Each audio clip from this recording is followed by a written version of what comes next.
Teshidale, and welcome to the second of our talks in the series on the Divine Feminine.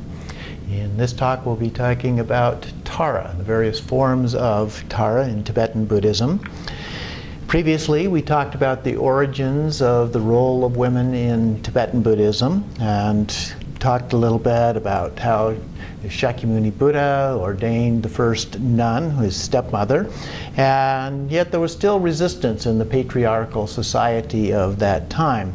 Around the 6th century, the popularity of Tantra had an influence, and prior to that, early around the beginning of that millennium, we also saw the rise of the female influence in terms of both Buddhism and Hinduism. And so as a part of that, Tara, the female Buddha of compassion, came into being. She became the most beloved of all of the female deities in Buddhism. I'd like to read you a description from Miranda Shaw's book, The Buddhist Goddesses of India. Tara, the Savioress, is a universal mother who nurtures, assists, and protects all seekers on the spiritual path. She cherishes each being as dearly as an only child, and driven by the fierce commitment of a mother's heart, exerts herself in myriad ways to relieve the suffering of the world. No work of art can capture her luminous, magical beauty. Her translucent body is an exquisite creation of emerald light. Upon her gentle moon-like face, radiant with the glow of compassion, sparkling black eyes and a blissful smile invite all who behold her to take refuge at her holy feet. Her tranquil countenance bespeaks deep meditative calm, while the swirling scarves and lotus plants that encircle her are borne aloft by her shimmering, dancing energy. So quite a lovely description of Tara.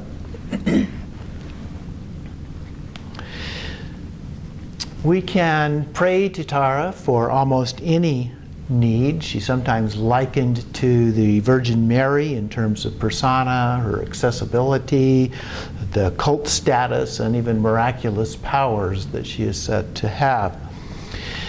The origin of Tara, the stories related to that, there are a number of these, and one, Avalokiteshvara, is overwhelmed by compassion for the suffering of sentient beings and forms pools of tears.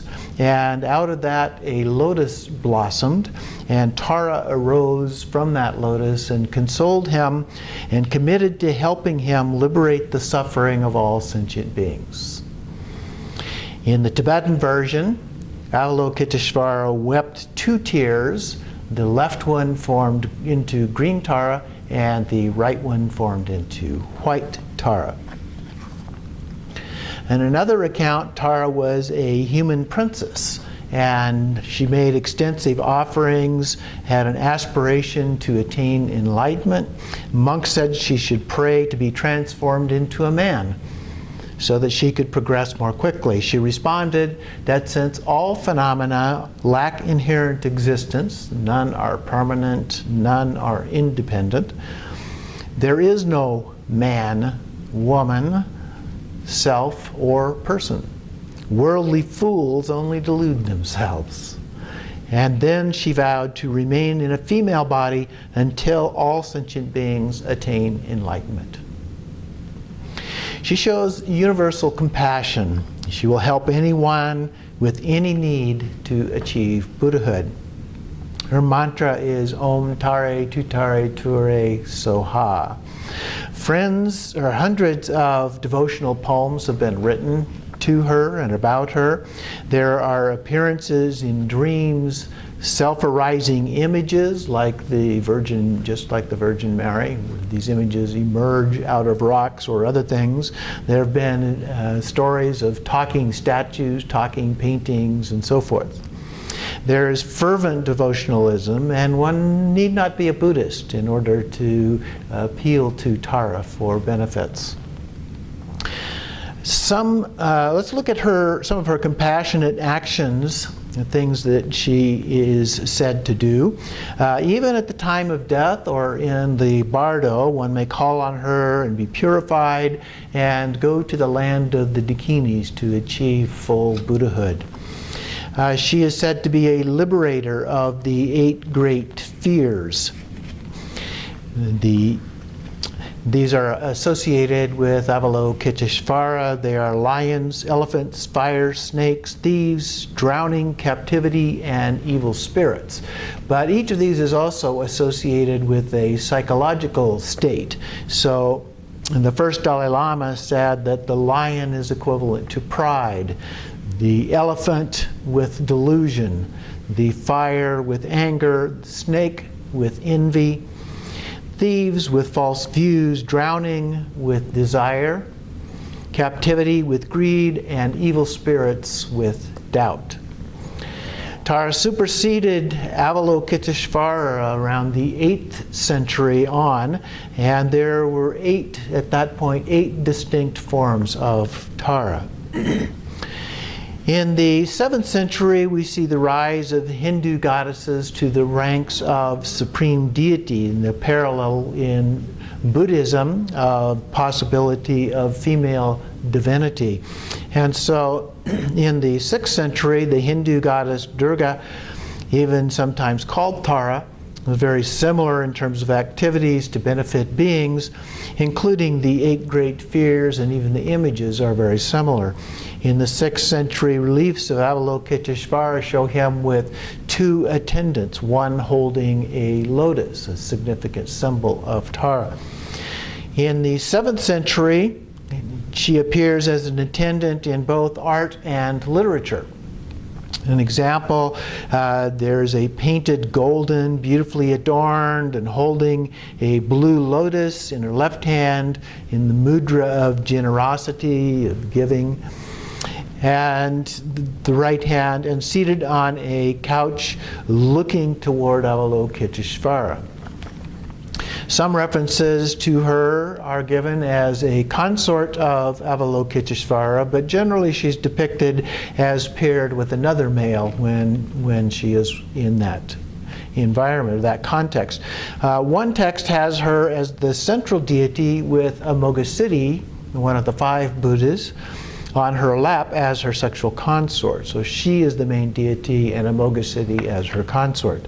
In the mid-7th century, she began to appear in other kinds of groupings.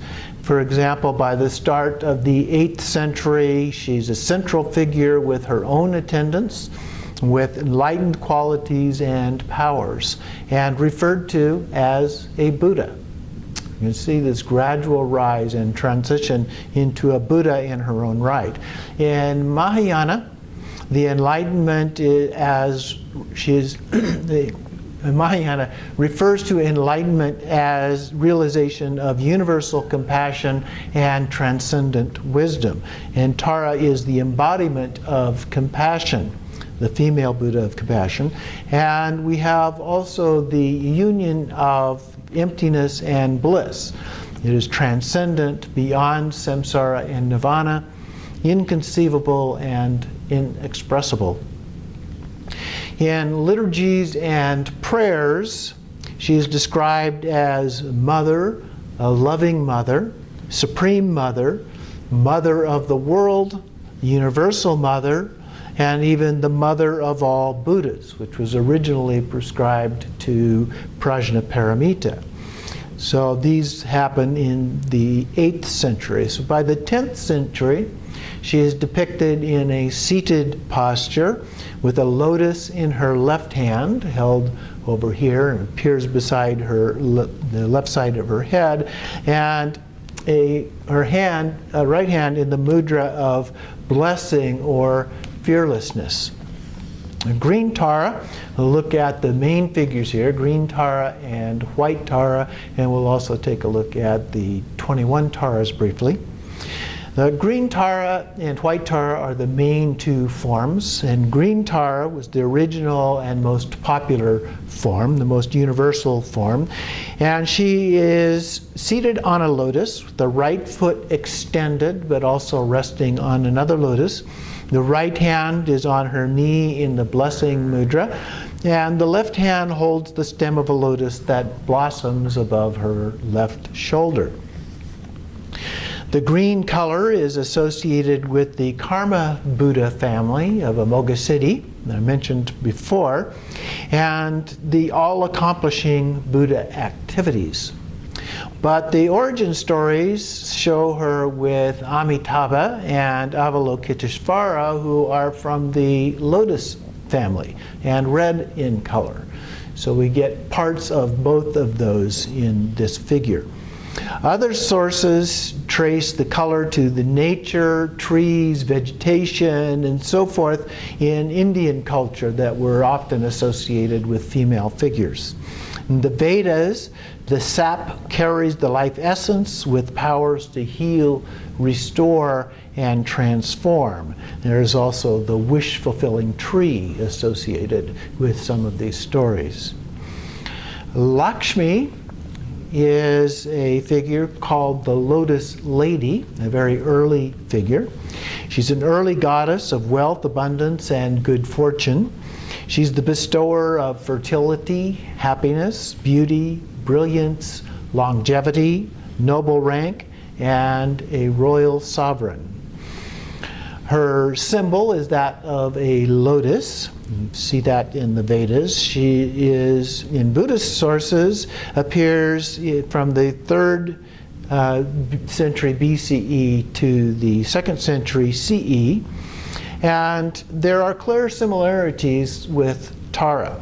Tara arises from a lotus on a lake in the tears of Avalokiteshvara. Lakshmi was born on a lotus, from a lotus on an ocean of milk. Tara's association with Avalokiteshvara and Lakshmi's association with Vishnu, the Hindu counterpart of Avalokiteshvara. Tara nurtures beings to full potential, and Lakshmi bestows fertility, abundance, and happiness. For both, the lotus represents the nurturing powers and blessings that blossom at her divine touch. We also know that early Buddhists incorporated supernatural beings from the Indian tradition generally until around the end of the 1st century CE, and when Mahayana Buddhists began to introduce their own figures into the tradition. Let's look then a little bit at the characteristics of white Tara. She is similar to green Tara, but white. She has crossed legs, and the one leg is not extended like green Tara. The left hand has an upala lotus with blossoms in 3 states. There is a bud, an opening blossom, and a fully opened or mature blossom that represent the 3 times, past, present, and future. She also has a new feature that we don't see with green Tara, and that is 7 eyes. Her normal 2 eyes, plus an eye between the eyebrows and the forehead, and an eye at the surface of the palm of each hand and on the bottom of each foot, for a total of 7 eyes. These are said to be the all-seeing eyes of wisdom. Let me read a brief passage here from the Buddhist goddesses of India again.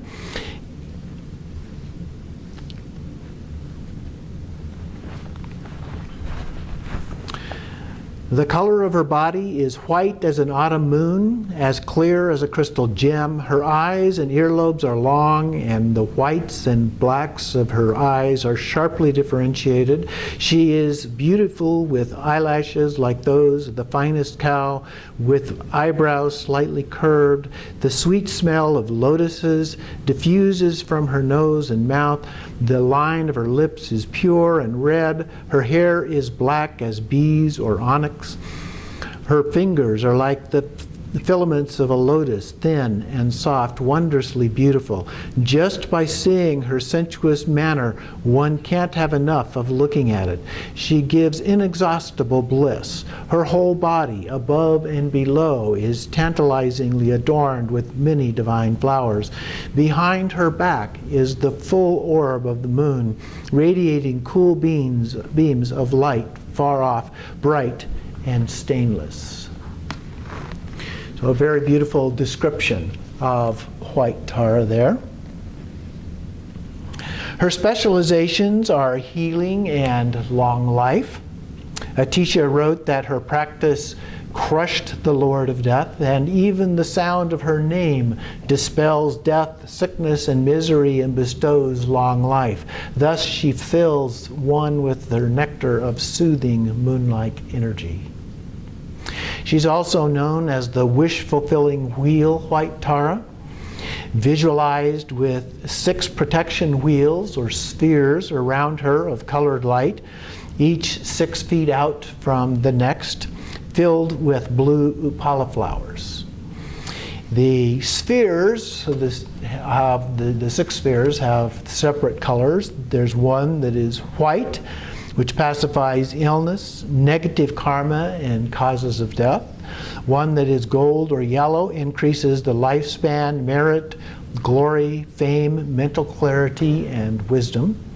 The red one bestows conquering power, brings the 3 worlds under dominion. The sky blue or gray eradicates obstacles, enemies, poisons, and misfortune. The green bestows magical and supernatural powers or cities. The deep purple solidifies these attainments. And these can be performed either for oneself or for others. There are numerous other manifestations of Tara, often with very slight variations. Some have images that are surrounded by 108 or 333 or even 1,000 other images in miniature form. They permeate the fabric of the universe as the essence of all phenomena in the infinity of space. Pervade the entire universe. It is even said that to be the source of all of the dakinis, the 5 Buddha families, and Vajravarahi. The 21 Taras are available in several different versions, and they have generally a celebratory kind of tone to them.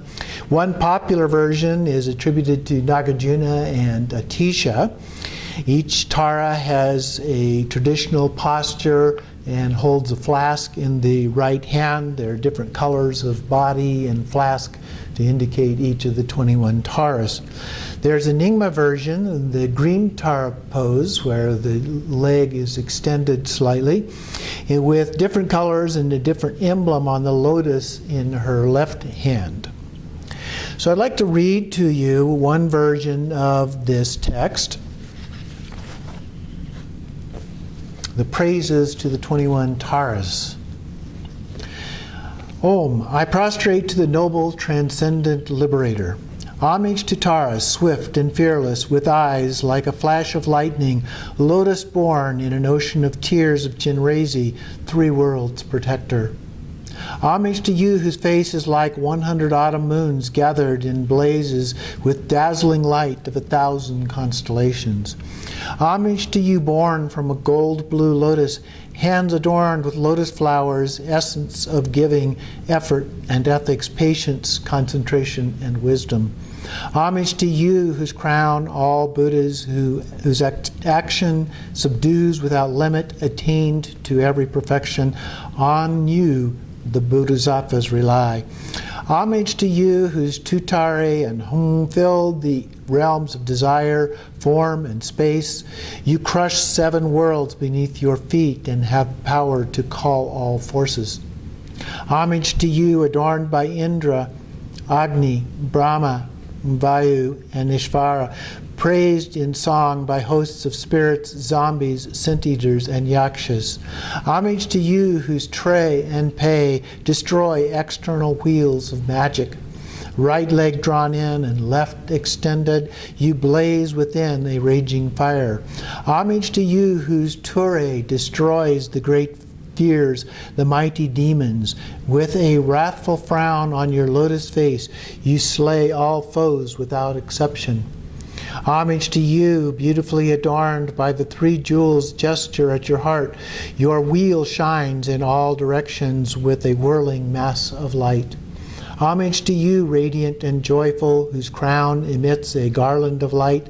You, by the laughter of Tutare, conquer demons and lords of the world. Homage to you with power to invoke the assembly of local protectors. With your fierce frown and vibrating hung, you bring freedom from all poverty. Homage to you with crescent moon crown, all your adornments dazzling bright. With your hair knot, Amitabha shines eternal with great beams of light. Homage to you who dwells in a blazing wreath like the fire at the end of this age. Your right leg outreached and left drawn in, joy surrounds you who defeats hosts of foes. Homage to you whose foot stamps the earth and whose palm strikes the ground by your side. With the wrathful glance and the letter home, you subdue all within the 7 stages. Homage to the blissful, virtuous, peaceful one, object of practice, nirvana's peace, perfectly endowed with Soha and Om, overcoming all great evils. Homage to you with joyous retinue. You subdue fully all enemies' forms. The 10-letter mantra adorns your heart, and your knowledge home brings liberation. Homage to Ture with the stamping feet, whose essence is a seed letter home. You cause Merus, Mandara, and Vidya, and all 3 worlds to tremble and shake. Homage to you who holds your hand, a moon like a celestial lake, saying Tara twice in the letter Pe. You dispel all poisons without exception. Homage to you on whom the kings of gods, the gods themselves, and all spirits rely. Your armor radiates joy to all. You soothe conflicts and nightmares as well. Homage to you whose eyes, the sun, the moon, radiate with pure brilliant light, uttering Hara twice, and Tutara dispels extremely fearful plagues. Homage to you, adorned with 3 natures, perfectly endowed with peaceful strength. You destroy demons, zombies, and yakshas. O Ture, most exalted and sublime. And thus the root mantra is praised and 21 homages offered. So that is one of the versions of the praises to the 21 Taras. Tara in Tibet is also an area of interest.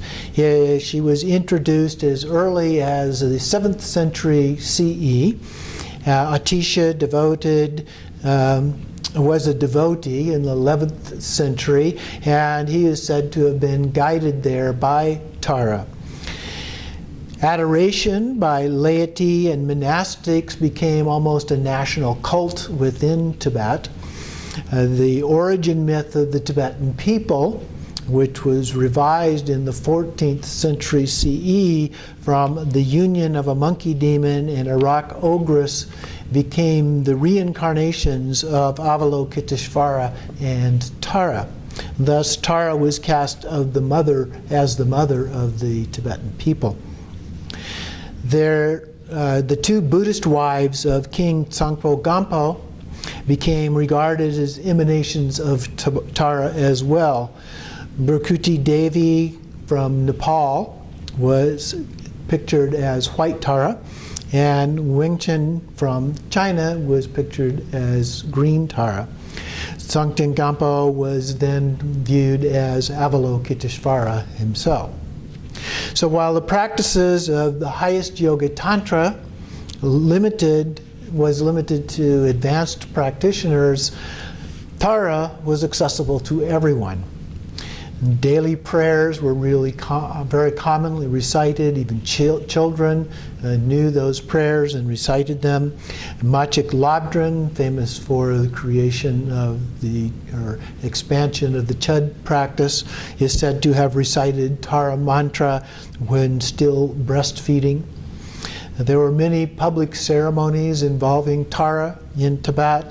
Prayer flags are often printed with the mantras and pictures of Tara and so forth. So in Tibet, Tara became very dominant, very prominent. Anyone can do Tara practice, recite her mantra and so forth, even without formal empowerments. On the 8th day of the lunar calendar is Tara Day. So that's a very special day in the Tibetan calendar. And the 25th day is Dakini Day. And so that represents all dakinis, which will be discussed in our next talk. So it's a wonderful practice in whatever form that you use for that. And even just reciting the mantra can be a wonderful form of practice. So thank you for watching this talk on Tara. As I mentioned, our next talk will be on the dakinis. And dakinis, or sky dancers as they are known, played a role in evolving in the Tibetan tradition and went from being very dangerous representatives to protective representatives. And so this talk examines those roles and the impact on Tibetan Buddhism. So we hope that you enjoyed this talk and will join us next time for the discussion on dakinis. For now, I am Khenpo Drime Dawa. Thank you for participating, and we look forward to seeing you again.